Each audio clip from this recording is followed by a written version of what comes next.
तो स्वागत है आप सभी का हमारे YouTube चैनल पर। इस वीडियो में हम बात करेंगे पर्यावरण के पार्ट 6 की। यहाँ पर आपको 10 MCQ क्वेश्चन मिलेंगे जो यूपी टेट, सुपर टेट और यूपी पीसीएस प्रीलिम्स के लिए बहुत ही महत्वपूर्ण है। वीडियो पूरा देखिएगा और अगर आपको कोई शिकायत है या आपको लगता है कि मैंने कुछ गलत इन्फॉर्मेशन दी है तो आप हमें कमेंट बॉक्स में बताइएगा। पहला प्रश्न है, पर्यावरण किससे बनता है? ऑप्शन ए जीवीय घटकों से, ऑप्शन बी भू आकृतिक घटकों से, ऑप्शन सी अजैव घटकों से, ऑप्शन डी उपयुक्त सभी। तो दोस्तों इस प्रश्न का सही उत्तर है ऑप्शन डी, सभी। पर्यावरण एक अविभाज्य समष्टि है तथा जैविक एवं अजैविक तत्वों वाले पारस्परिक क्रियाशील तंत्रों से इसकी रचना होती है। पर्यावरण के 3 संगठक हैं। नंबर 1 भौतिक या अजैविक संगठक, इसमें शामिल है स्थल, वायु और जल। नंबर 2 जैविक संगठक, इसमें शामिल है पादप, मनुष्य, जंतु और सूक्ष्म जीव। और नंबर 3 है ऊर्जा संगठक, इसमें सौर और भूतापीय ऊर्जा सम्मिलित है। आप जो है मैं चाहूंगा कि आप इसकी स्क्रीनशॉट ले लें। ये जो 3 संगठक हैं बहुत महत्वपूर्ण है। अगला प्रश्न है, धारणीय विकास किसके उपयोग के संदर्भ में अंतर पीढ़ीगत संवेदनशीलता का विषय है? ऑप्शन ए प्राकृतिक संसाधन, ऑप्शन बी भौतिक संसाधन, ऑप्शन सी औद्योगिक संसाधन, ऑप्शन डी सामाजिक संसाधन। तो यहाँ पर आपका सही उत्तर है ऑप्शन ए प्राकृतिक संसाधन। धारणीय विकास विकास की वह अवधारणा है जिसके तहत वर्तमान की आवश्यकताओं के साथ साथ भविष्य की आवश्यकताओं को भी ध्यान में रखा जाता है। धारणीय विकास प्राकृतिक संसाधनों के उपयोग के संदर्भ में अंतर पीढ़ीगत संवेदनशीलता का विषय है। धारणीय विकास का मुख्य उद्देश्य पृथ्वी के प्राकृतिक संसाधनों का न्यायसंगत उपयोग, संरक्षण तथा उचित प्रबंधन करना है। धारणीय विकास को मैं सरल शब्दों में अगर आपको समझाऊं तो ये समझिए कि आप एक ऐसा घर बनाइए जो एक पीढ़ी से ज़्यादा समय तक चले और जिसमें मतलब जो बहुत जल्दी से खराब ना हो। देखिए घर बनाने में बहुत सारे प्राकृतिक संसाधन लगते हैं। ईंट बनाने के लिए मिट्टी को पकाया जाता है और सीमेंट बनाने के लिए भी तमाम सारे चूना पत्थर और तमाम सारे ऐसी काम किए जाते हैं जिससे कि प्रकृति को नुकसान होता है। तो अगर आपने एक बार घर ऐसा बना दिया कि इसमें आपकी 2 या 3 पीढ़ियां जो है निवास कर सकती हैं, तो इसका मतलब यह है कि 2 पीढ़ियां जो है वो प्रकृति को नुकसान नहीं पहुंचाएंगी। बस यही धारणीय विकास है। अगला है, सतत विकास के लिए आवश्यक है। ऑप्शन ए जैविक विविधता का संरक्षण, ऑप्शन बी प्रदूषण का निरोध एवं नियंत्रण, ऑप्शन सी निर्धनता को घटाना, ऑप्शन डी उपयुक्त सभी। तो यहाँ पर सही उत्तर है उपयुक्त सभी। सतत विकास के लिए जैविक विविधता का संरक्षण, प्रदूषण का निरोध एवं नियंत्रण तथा निर्धनता घटाना सभी आवश्यक है। आर्थिक विकास और पर्यावरण सुरक्षा के मध्य एक वांछित संतुलन बनाए रखना ही टिकाऊ विकास या सतत विकास है।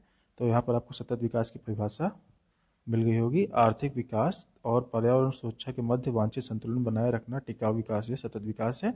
वर्तमान राजनीतिक परिदृश्य में यह एक भूमंडलीय दृष्टिकोण बन चुका है।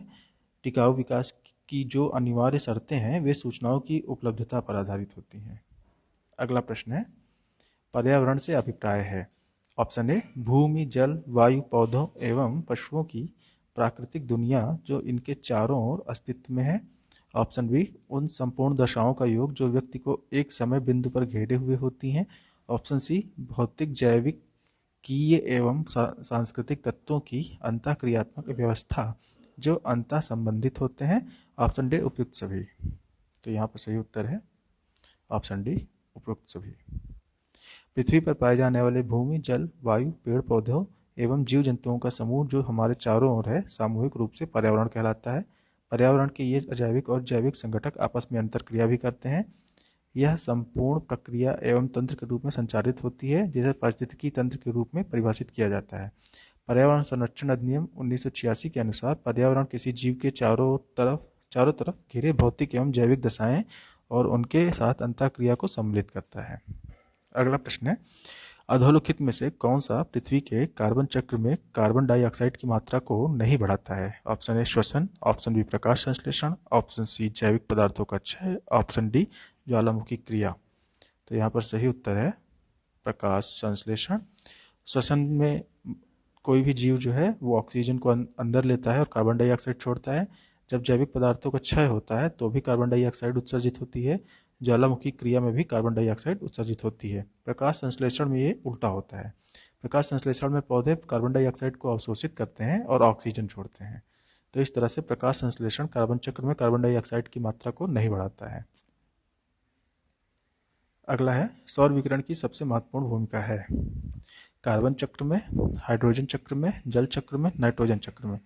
तो सौर विकिरण इन सभी चक्रों में भूमिका निभाता है, लेकिन प्रत्यक्ष रूप से जल चक्र को प्रभावित करता है।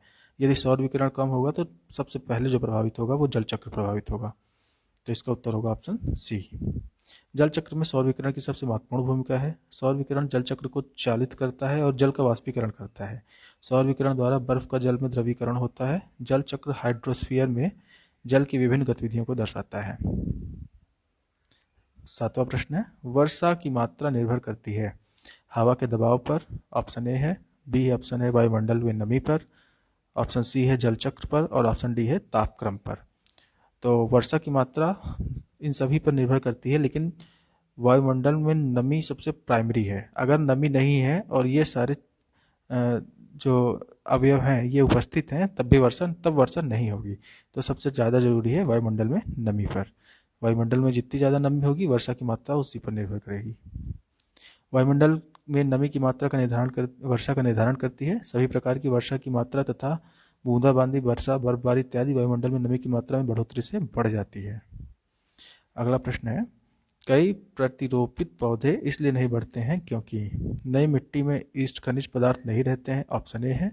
ऑप्शन बी है, अधिकांश मूलरोम नई मिट्टी को अधिक शक्ति से जकड़ लेते हैं।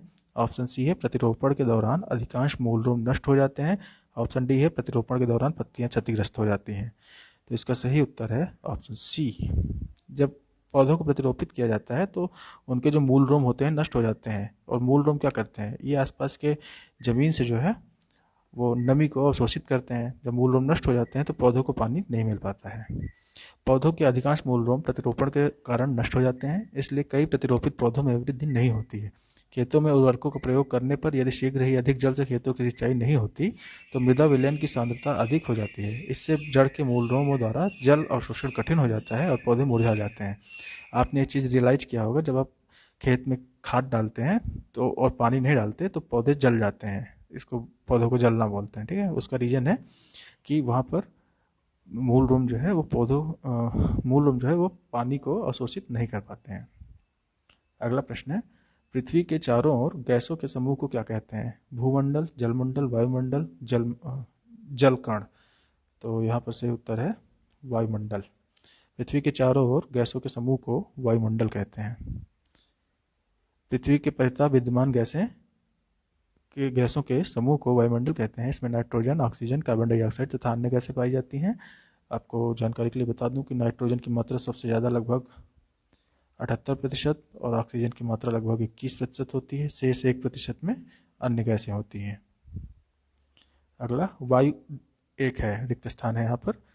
यौगिक, मिश्रण, तत्व, विद्युत अपघट्य।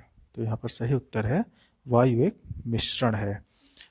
मिश्रण, सबसे पहले समझिए तत्व क्या होता है। तत्व वह स्वरूप है जिसको केवल इलेक्ट्रॉन, प्रोटॉन, न्यूट्रॉन में तोड़ा जा सकता है। ठीक है, शुद्धतम स्वरूप है। मिश्रण, एक या एक से अधिक यौगिक और तत्व मिल जाए तो मिश्रण बनता है। यौगिक तत्वों से मिलकर यौगिक बनता है। तो यौगिक और तत्व अगर मिल गए तब बन जाएगा मिश्रण। विद्युत अपघट्य क्या है? तो जिससे होकर विद्युत प्रभावित हो सके उसे विद्युत अपघट्य कहते हैं। मिश्रण ऐसा पदार्थ होता है जिसमें दो या अधिक तत्व या यौगिक किसी भी अनुपात में साधारण रूप से मिश्रित होते हैं। वायु विभिन्न गैसों का मिश्रण है। गैसों का यह मिश्रण वायुमंडल में पाया जाता है। तो दोस्तों, इस वीडियो में इतना ही। अगर वीडियो अच्छा लगा है तो चैनल को सब्सक्राइब कीजिए, वीडियो लाइक कीजिए, दोस्तों के साथ शेयर करना मत भूलिए। और अगर आपके कुछ सुझाव हैं तो कमेंट बॉक्स में जरूर करिए। धन्यवाद।